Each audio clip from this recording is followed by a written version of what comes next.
La jeune fille donna un petit coup de pied au sol. Le ballon de foot s'éleva haut dans les airs. Les élèves et le professeur furent tous surpris. Sans dire un mot, elle balança sa jambe et frappa le ballon avec force. Le ballon enveloppé de flammes fonda vers le gardien avec une incroyable puissance. Avant que le gardien ait pu l'esquiver, lui et les cages furent projetés au loin. Les élèves furent à nouveau stupéfaits par cette technique. La jeune fille qui venait d'emménager en ville suivait les cours, mais était insultée par ses camarades. La voilà, le gamin de la campagne est arrivé, dit le fils de famille riche, pour la coincer plus tard. L'entraîneur rassembla les élèves. Le garçon donna de l'argent à l'entraîneur pour faire expulser la fille de l'école. L'entraîneur hésita, ça ferait mauvaise réputation. Mais en réfléchissant, il se mit à transpirer. Désobéir signifiait perdre son emploi. Alors l'entraîneur dit à la jeune fille, Xiaoqi avance. La jeune fille s'avança. Les nouveaux doivent passer une épreuve.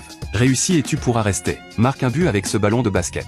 Si tu rates, tu seras renvoyé. L'entraîneur pensait pouvoir la faire partir facilement. Avec sa petite taille, elle ne pourrait pas surmonter cette épreuve. Mais il ignorait qu'elle n'était pas une enfant ordinaire. Elle attrapa légèrement le ballon qu'il lança, et le renvoya avec une légère pression à plus de 5 mètres. Sous le regard stupéfait de tous, elle marqua dans le panier avec précision. La jeune fille tourna les talons et partit fièrement. Le garçon resta bouche bée de surprise. Voyant la facilité de son tir, l'entraîneur dit, celui-ci ne compte pas. La règle c'est de dunker. Pas comme tu l'as fait. Sachant que cela ne la mettrait toujours pas en difficulté, il proposa un défi de football encore plus dur. Cette fois les règles sont plus difficiles que la dernière. Dans ma défense, mets le ballon de foot dans le but. Réussis et l'épreuve est validée. Échoue et c'est le renvoi. Sors. Retourne à la campagne. Ce n'est pas un endroit pour toi. Entendant cela, la jeune fille applaudit. Elle comprit enfin la vérité. Il s'en prenait à moi. Et la jeune fille n'en pouvait plus. Montrons à ces jeunes maîtres ce qu'on a. C'est ainsi que naquit la scène du début. Voyant ses compétences, les élèves changèrent d'attitude et lui montrèrent de la gentillesse. Ils voulaient l'appeler grande sœur et la suivre. Tu as attaqué maître Xiaoqi. Je vais le signaler au directeur. Tu seras renvoyé.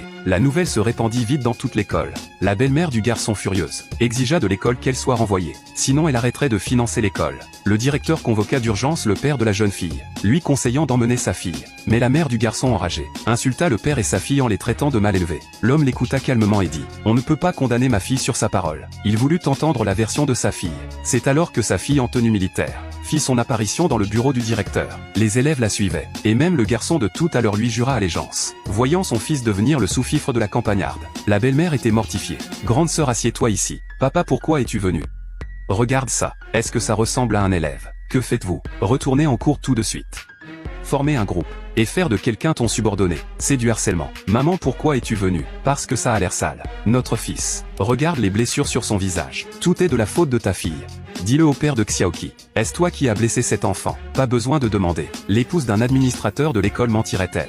Directeur, mon fils a été blessé dans votre école. C'est une honte pour l'administrateur. Nous réglerons cela de manière satisfaisante. Écoutez bien, votre Xiaoqi a frappé le fils de notre administrateur. Vraiment hors la loi. C'est le renvoi. Quoi, le renvoi?